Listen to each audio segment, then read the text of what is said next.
Lu paling dekat sama siapa? Sama abang. Lebih dekat sama ayah sih. Secara batinnya sama bapak. Tapi kalau di rumah dekatnya sama mama. Karena yang lebih sering ketemu mama. Sama ayah. Kalau paling deket Dua-duanya sih. Sama ayah kayaknya. Sama ayah. Aku kalau sama orang tua nggak terlalu deket sih, soalnya aku di sini juga nggak sama orang tua. Gue pribadi lebih dekat sama mama. Paling dekat sama bunda. Dari kecil sih gue sama mama ya. Sama bapak sih. Lebih deket sama mama sih. Nah ini yang jadi masalah. Gue tanggal lahirnya 17 Agustus, tapi gue tahunnya nggak tahu berapa. Tempat Tanjung Pandan, tanggal lahir 16. Tempat tanggal lahir bapak 20 Februari 30 April 1977.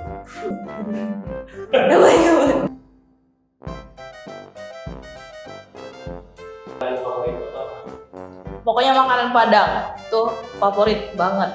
bakso. Bakso. Iya, nasi padang. Masih pada juga. Ikan tim sendiri, waduh, apa ya? Uma suka makan sayur. Pokoknya Uma nggak makan ayam sama ikan. Ya sama sih, sama kayak aku. Dia suka makan segala hal yang pedes-pedes. Gangan. Jangan ya. Belitung banget. Kurang tahu. makanan kayak gitu paling yang kayak kuah, kayak soto, Segar-segar lah ya. segar lah istilahnya gitu. Ceritain sosok emak tuh kayak gimana sih? Ya, emak gue tuh orangnya ya the best lah pokoknya. Tentang ayah tuh seorang pekerja keras, selalu nurutin apa yang gua mau. Ayah itu orangnya super baik. Ngelucu, serius, tapi lebih ke ngelucu kayaknya.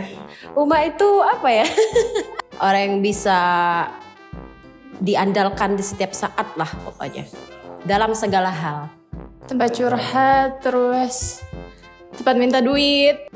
Orangnya apa ya, galak ya, kelihatan galak dari luar, tapi sebenarnya baik, terus humble. Mama itu sosok yang paling hebat menurut gue. Sosok wanita yang tangguh sih. Suka marah, suka ngomel, ada kadang baiknya banget, kadang juga kayak tiba-tiba kadangin gak ada hujan, tiba-tiba ngomel-ngomel. Bapak itu seru ya, sama-sama laki kan. Jadi mau ngobrol tuh enak, mau sharing itu enak.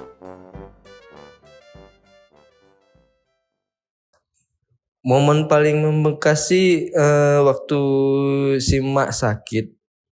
Enggak sakit kayak HB-nya rendah ya, tuh keringat dingin, udah nggak sadar lagi. Ada waktu itu di luar kota reading bareng. Pas waktu mau daftar kuliah nih, si ayah nganterin aku ke Jogja, terus buat anaknya apa sih yang enggak gitu kan, kayak adek ayah ikut antar kamu ya ke sini biar kamu gak kesepian. Apapun yang saya inginkan pasti dikasih. Dia nggak pernah sedikit pun kalau marah sama saya, dia sedikit mencubit atau memukul saya, tetapi dia dengan omongannya sering menyentuh hati saya gitu. Ayu kan udah besar gitu, jadi janganlah kayak gini lagi gitu. Gimana kalau papa udah gak ada? Kayak gitulah semestinya. Jadi gue pernah kayak apa ya, kayak bandel lah itu. Jadi gue berantem sama seseorang gitu. Jadi si yang anak yang gue berantem sama dia itu, dia nggak sadarkan diri gitu. Jadi kayak si pihak keluarga yang gue ajak berantem itu, dia minta tanggung jawab, dan gue pun kayak dijemput polisi gitu. Iya, kayak gitu. Dan di situ orang tua gue dan gue pun jadi sadar gitu karena ngelihat orang tua gue sedih dan gak mau bikin orang tua sedih lagi lah itu. Umur 10 tahun jalan ke rumah saudara gitu kan, berkunjung, terus pulang. Di jalan itu ada botol, botol bir kelindes langsung oleng jatuh. Pengalaman kecil itu kebanyakan dihabiskan sama ayah.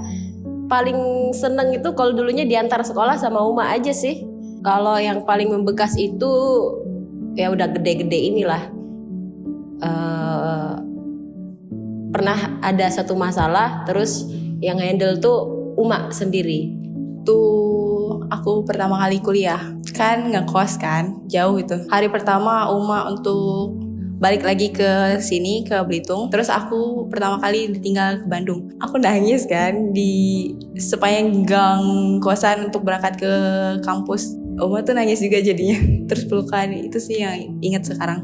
Momen-momen masa kecil. Zaman dulu kan motor belum ada gitu kan.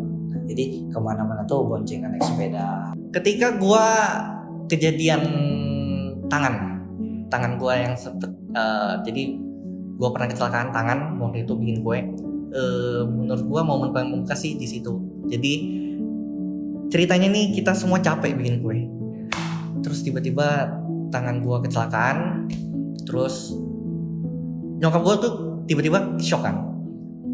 Itu kayak wah gila, teriak-teriak, peluk-peluk gue segala macem. Gue udah takut kan karena itu tadi nyokap gue punya penyakit.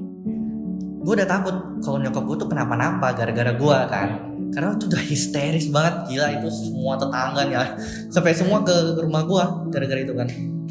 Tapi yang gue rasain tuh apa ya, segimanapun gue, tapi nyokap gue tuh tetep apa ya, sosok ibu tuh langsung tiba-tiba, wah anak gua kenapa nih? Ya kan, panik kan. Paling parah sih. Wah gila. Ayah tuh baru pulang dari kerja misalkan. Adek udah makan belum? Belum. Ya udah tuh makan aja yang ada di dapur. Ayah nanti aja deh makannya. Udah kayak gitu dong. Waktu kuliah nih sakit tuh lumayan parah sih. Tiba-tiba datang ke Jogja itu secara mendadak sih, kayak sayang gitu loh sama gua. Ya gitu masih membekas kayak so sweet. Aku nggak terlalu tahu maksudnya dia berkorban apa untuk aku ya, karena mungkin dia nggak bakal cerita juga apa yang dikorbankan gitu kan. Mungkin waktu, Kalau mau makan juga kadang bagi-bagi semua gitu kan. Kadang mama sampai nggak makan gitu kan, untuk yang penting anaknya dulu gitu kan. Kalau menurut gue ya, tiap orang tua tuh pasti punya pengorbanan untuk anaknya. Kalau bagi gue ya setiap apa yang mereka lakukan tuh ya pengorbanan buat gue, gitu aja. Uma tuh kalau makanan di rumah selalu mengutamakan aku dulu. Mau makan apa? Padahal kan udah jelas-jelas Uma tuh nggak makan ikan, nggak makan ayam, tapi selalu memikirkan yang ada di rumah.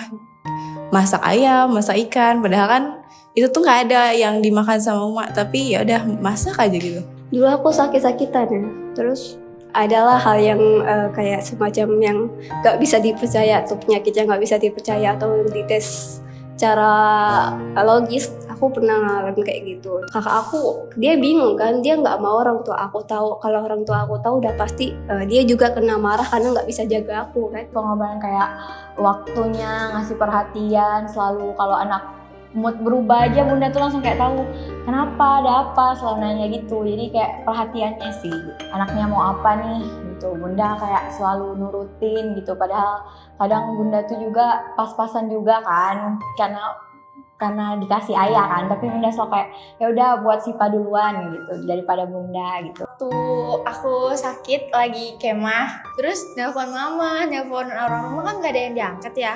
Jadi guru-guru pada langsung ya udah ke rumah, di mana rumahnya gitu kan. Jadi diketok lah rumah. Untung mamanya waktu itu langsung bangun, nggak itu kan, nggak tidur banget. Ya udah jam 1 malam apa jam 2 malam mama ke UGD juga nemenin lagi sakit. Kadang emak gue rela nggak makan, cuma mau untuk anak-anaknya makan duluan. Biasanya pulang kerja itu lebih fokus ke pekerjaan rumah dulu, masak, baru makan. Ada waktu itu pernah liburan nih sama teman-teman lagi asik-asik, taunya uangnya tuh kurang buat swab kalau nggak salah. Aku tuh sebenarnya nggak mau bilang kalau aku tuh butuh uang saat itu kan buat PCR. Aku bilang, mak gimana nih aku nak balik gitu kan, nak pulang.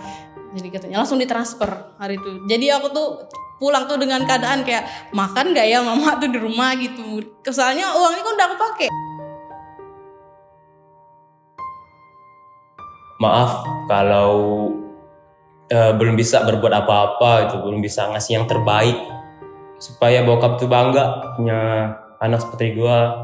Mau bilang terima kasih aja sih, udah mau berkorban buat gua, cari uang sana sini buat kuliah ataupun apa itu. Ya makasih deh, cuman bilang makasih aja sih sekarang. Buat kedua orang tua aku, bapak dan mamaku, aku pengen bilang I'm so sorry waktu aku kecil, remaja, aku banyak salah. Tuh nggak denger perkataan kalian kah? Atau sering bandel gitu. Gue minta maaf sedalam-dalamnya. Terus gue di usia 23 tahun ini, gue berusaha jadi diri gue yang paling terbaik. Buat papaku, terima kasih telah sabar sama aku selama 19 tahun. Maaf, aku sering marah-marah. Walaupun dengan masalah sepele aja aku bisa nggak bicara sama papa selama 1 minggu pun bisa, karena aku emang egois.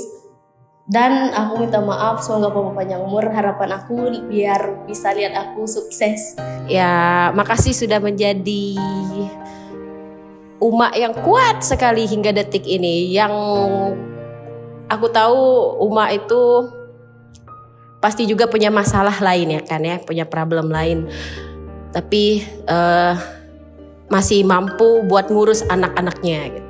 Mungkin nggak bisa aku bilang, nggak bisa diungkapkan dengan kata-kata kayak gimana orang tua aku ke aku gitu. Tapi ucapan terima kasihnya dan mereka sudah aku doakan di setiap ibadah aku. Makasih udah selalu dengerin aku curhat. Makasih udah selalu support aku.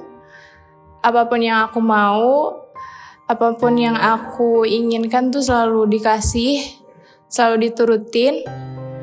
Untuk Uma, terima kasih udah dengerin semua curhatan aku. Kalau pesan sih buat orang tua ya paling minta maaf aja sih. Karena ya selama ini memang istilahnya bandel lah, nakal. Jadi anak di antara 5 bersaudara itu ya aku yang punya nakal gitu kan. Dari Alvin buat mama, sebenarnya banyak banget sih yang pengen Alvin ngomong tuh kayak kita tahu mungkin keadaan keluarga kita itu lagi susah banget. Bahkan papa di Jakarta, mama di sini harus berjuang sendiri. Tapi satu hal yang benar-benar pengen aku ngomongin adalah Ma, thank you banget.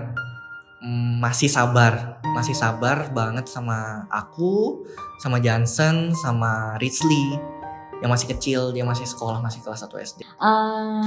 Buat Bunda, doain ya Sipa bisa sukses dan bisa bikin Bunda bangga sama Sipa, dan bisa insya Allah bisa nurutin buat Bunda beli apapun yang Bunda mau nanti.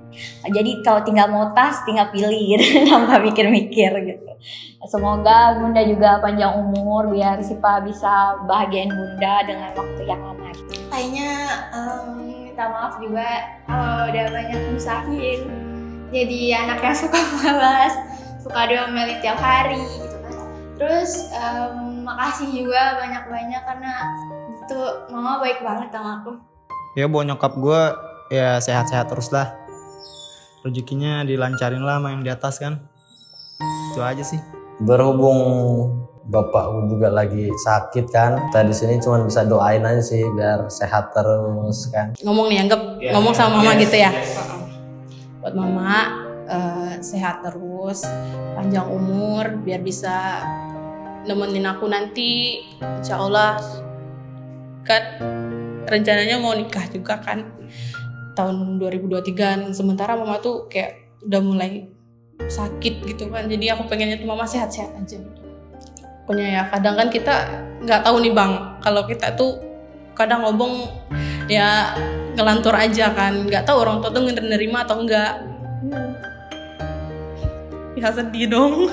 mungkin untuk ayah lah ya, maksudnya dia kan lagi sakit nih, maksudnya kayak dia lagi stroke dan mungkin kata pesan lah untuk dia apa ya,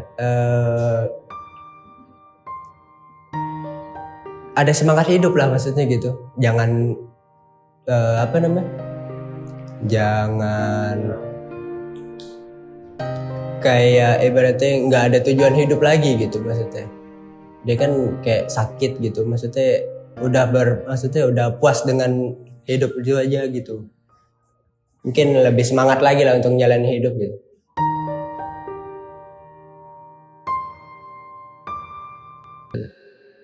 Jika ganteng adalah sebuah dosa, mungkin aku orang yang paling berdosa di bumi ini.